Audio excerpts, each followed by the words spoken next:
Halo teman-teman semuanya, selamat datang di channel podcast kita pada malam hari ini. Pada malam hari ini gue nggak sendirian karena gue ditemenin sama dua orang ganteng-ganteng nih. Ada Mas Jovan Sendiga dan ada Abi Rizkio. Mungkin boleh perkenalan diri terlebih dahulu dari Mas Jovan dulu deh. Ayo, oke. Halo guys, namaku Jovan Zendiga, saya dari Universitas Sanada Dharma gitu. Dan saya rekan podcast dari Efrian Sugandra dan Jovan Jendika. Saya Rizky dari Prodi Manajemen 2020. Halo Mas Rizky dan Mas Jovan. Oke. Jadi pada malam hari ini, pada podcast kita kali ini, kita akan ngebahas tentang rasa nasionalisme nih. Jadi tema kita pada malam hari ini adalah konsep-konsep nasionalisme dan persatuan Indonesia.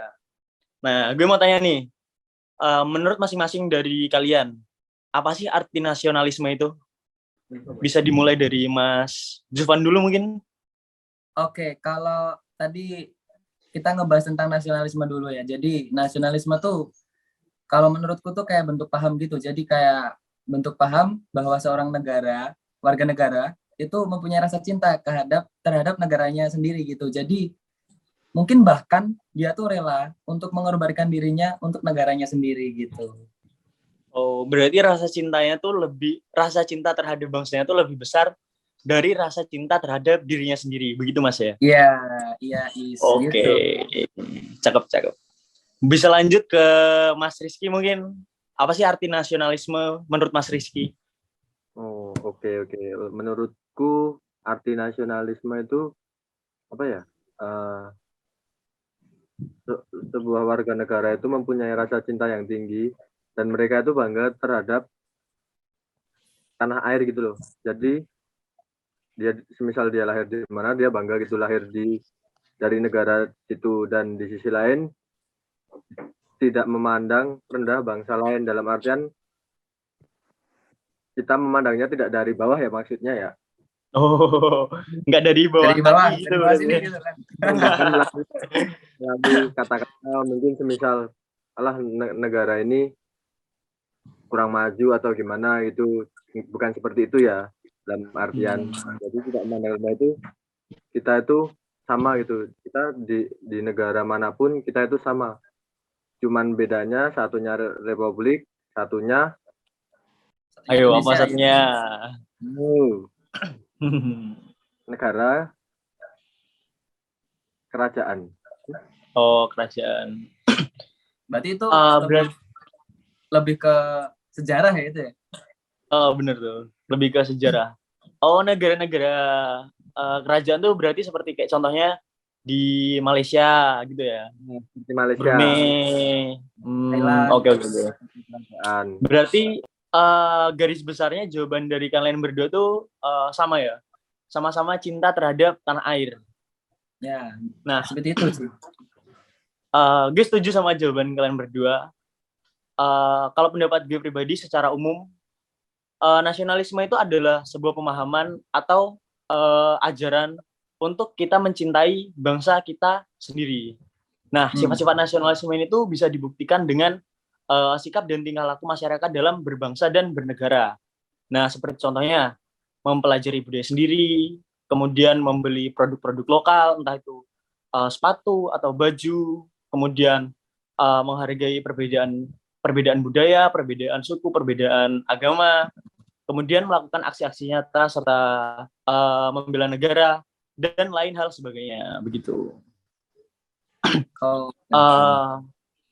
Kemudian tadi kan kita membahas tentang konsep-konsep dasar nasionalisme dan persatuan Indonesia. Nah, persatuan Indonesia ini kan ada dalam sila ketiga.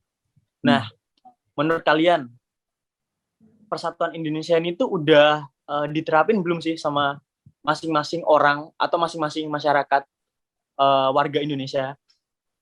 Boleh dijawab, bebas sama siapa dulu. Oke, mungkin dari aku dulu ya. Oke, Mas Rizky, boleh.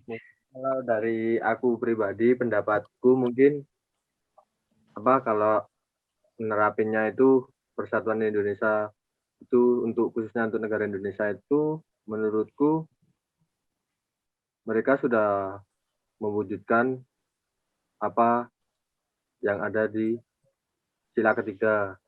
Dia sudah mewujudkan bangsa kita itu damai, tentram, dan tidak ada pergesekan. Itu di sebagian besar, akan tetapi kan kalau kita melihatkan dari dua sudut pandang, kalau kita melihat dari bagian besar kan Indonesia pasti udah aman-aman aja, nggak ada perselisihan antar negara lain. Nah seperti itu, akan tetapi di sisi lain dari Sabang sampai Merauke itu kan kalau dilihat terutama di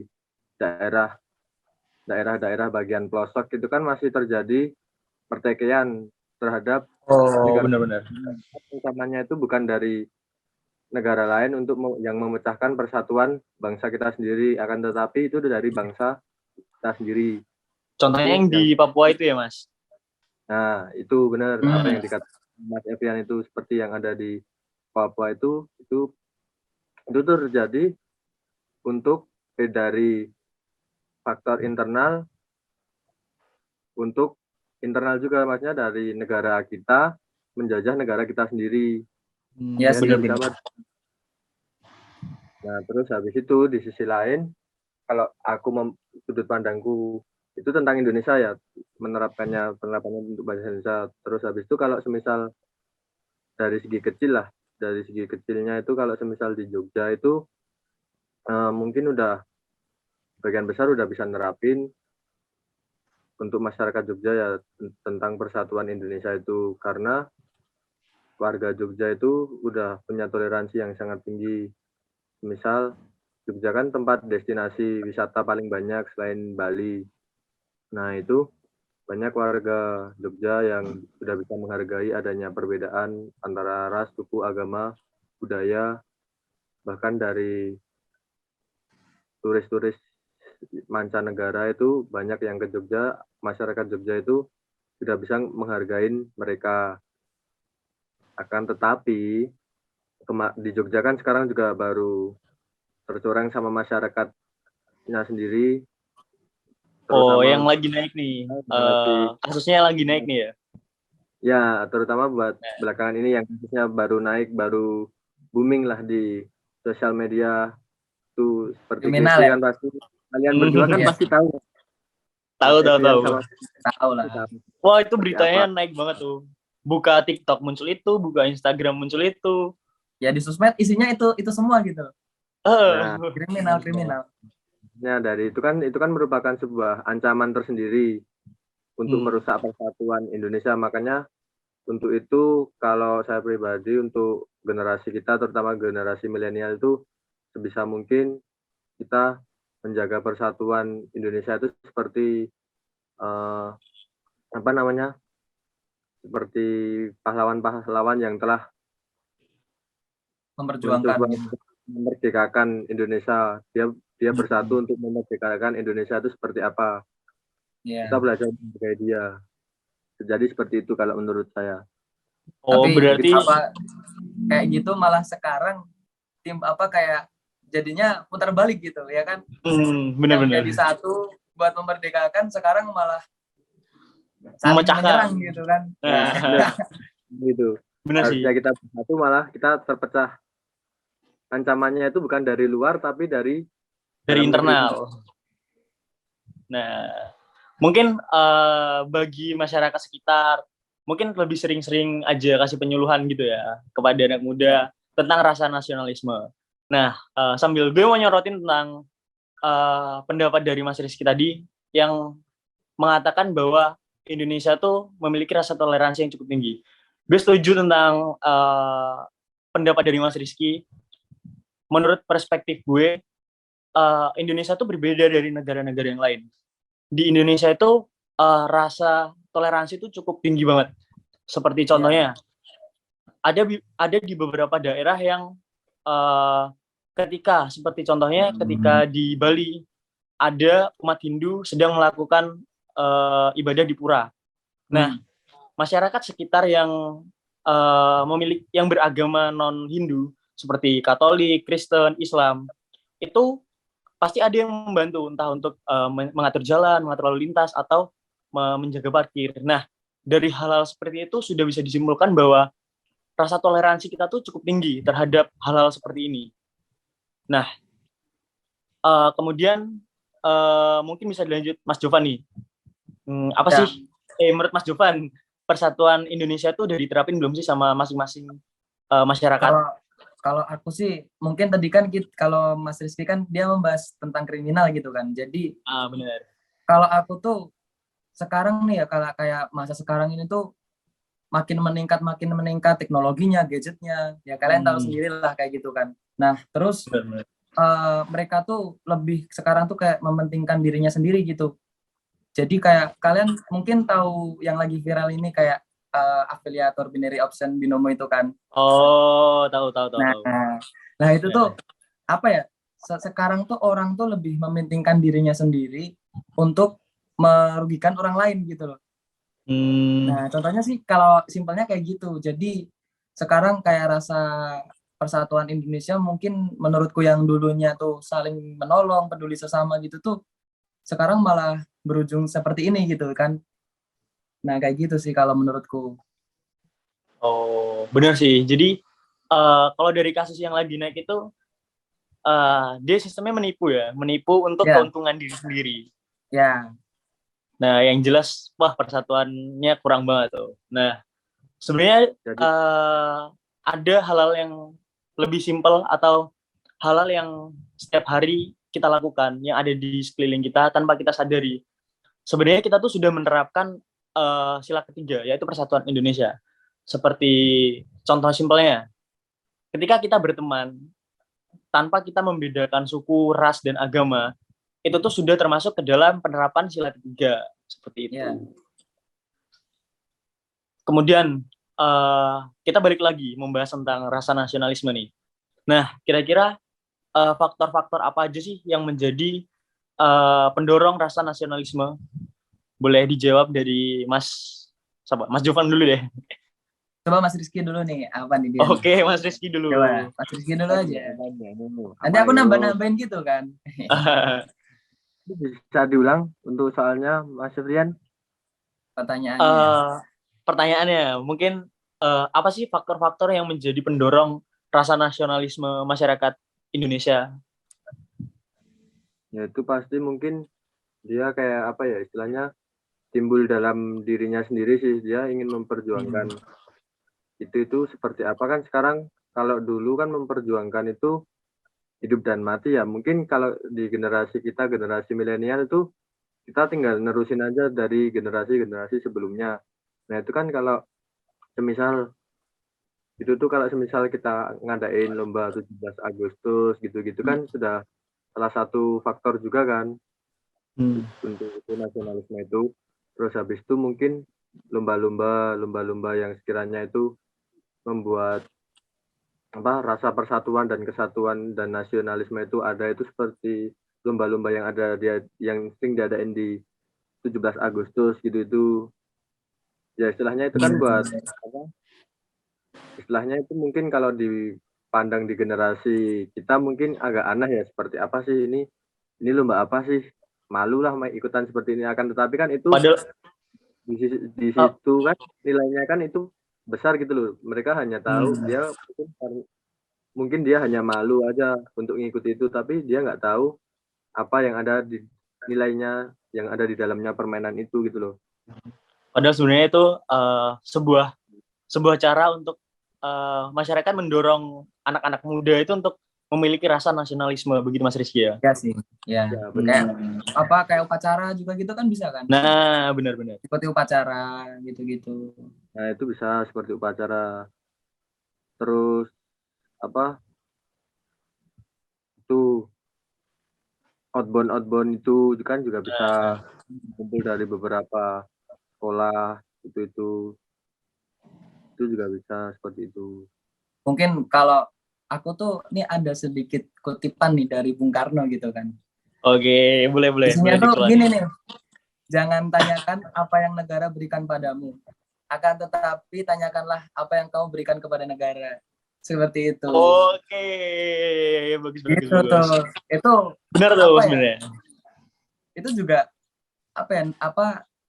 memunculkan nasionalisme tuh ya itu tadi kayak yang Mas Rizky bilang kan, dia ngikutin acara 17 Agustus, habis itu upacara setiap Senin kalau buat siswa-siswa, mahasiswa gitu-gitu kan. Ya. Seperti itu. Itu mungkin kan itu contoh yang sederhana pun untuk kalau bagi generasi kita kan banyak yang malas kan untuk saat ini ya. Aku lihat sudut pandang saat ini aja ini. Dan untuk saat ini kan pasti generasi milenial kan udah karena kita udah ketergantungan sama gadget, internet, ya. merasa kencang dan lain sebagainya, dan ditambah adanya pandemi juga gini kan, otomatis besok semisal kita dunia udah balik seperti normal seperti biasa itu kan, kalau semisal disuruh upacara itu otomatis kan udah pada berkurang effortnya untuk upacara karena mereka udah kebiasaan adaptasi seperti ini. Padahal kan kita kan tinggal nerusin aja perjuangan yang udah dibangun sama pahlawan-pahlawan yang telah gugur gitu loh. Padahal kita nggak perlu ikut perang, kita tinggal nikmatin. Begitu ya Mas. Hasil akhirnya seperti apa. Cuman kita menghargai aja seperti apa nasionalismenya. Benar. Nah kalau dari gue pribadi, sebenarnya rasa nasionalisme ini tuh bisa dibentuk, tidak serta-merta muncul dari diri kita masing-masing. Seperti contohnya ketika kita kecil, pasti kalian sering kan ketika menjelang hari kemerdekaan, pasti kan banyak tuh di TV-TV nasional diputar film-film pahlawan kita, film-film perang waktu negara kita dijajah. Nah, sebenarnya dari hal-hal kecil tersebut itu tuh membentuk kita supaya mencintai negara kita sendiri begitu. Itu kayak lihat filosofi gitu nggak sih kalau nonton film gitu? Nah, bener. Ya kan, kayak gitu. Secara tidak langsung tuh kita kayak nge-rewind. Bagaimana sih kalau kita ada di situ? Berarti kayak memunculkan rasa kita kayak, pahlawan kita aja berjuang sampai segini ya. Berarti kita harus memiliki rasa nasionalisme begitu. Ya. Kita itu secara tidak langsung menimbulkan kayak rasa kita tuh lebih terhadap Indonesia gitu loh. Nah, lebih cinta terhadap Indonesia. Iya, habis nonton film kayak gitu-gitu tuh. Apalagi dengan sekarang aku Mas Rizky ya. Apalagi kan udah ditambah dengan kabar burung yang bahkan isunya ada itu PD3 dan lain sebagainya, terus bamil bagi masyarakat kita kan. Nah itu kan otomatis kita mau nggak mau yang dulunya semisal kita katakanlah udah 70 tahun lebih kita hanya terima hasil akhir apa yang udah dipertaruhkan sama pahlawan itu kan, kita otomatis siap nggak siap, mau nggak mau kan kita harus ikut serta apa yang telah diperjuangin sejak dari sebelum tahun 1945. Jadi kita harus berani seperti kita flashback ke sebelum tahun 1945 kan, kita merjuangin lagi negara kita sendiri kan, dengan adanya kabar burung seperti itu. Otomatis kan menjadi PR lah bagi generasi kita seperti apa besok. Benar sih, benar. Mungkin dari Mas Jovan mau nambahin lagi? Kalau aku sih udah sih, mungkin cukup itu aja. Oke, dari Mas Rizky mungkin mau nambahin lagi? Mungkin udah sih dari aku. Udah. Cukup itu aja. Berhubung ini juga udah lumayan malam, kita butuh waktu buat istirahat. Mas Rizky juga besok menjalankan puasa, Mas Jovan juga. Oke. Oh iya, saya juga mau ngucapin selamat menunaikan ibadah puasa bagi yang menjalankan. Makasih. Lah ini juga itu loh, kayak rasa sila ke rasa toleransi. Rasa toleransi, menghargai satu sama lain gitu kan. Iya. Buat negara kita. Oh iya. Makasih. Nah, karena kita juga waktunya udah mepet banget nih, udah tengah malam. Mungkin podcast kita pada malam hari ini kita cukupkan sampai sini ya, Mas. Oke. Mungkin di lain kesempatan nanti kalau ada waktu lagi kita bisa ngobrol-ngobrol lagi nih. Ya, aku Siap. juga Oke. nih. Makasih Mas Jovan dan Mas Rizky. Sampai jumpa di lain pertemuan. Thank you. Bye-bye. Thank you. Bye-bye.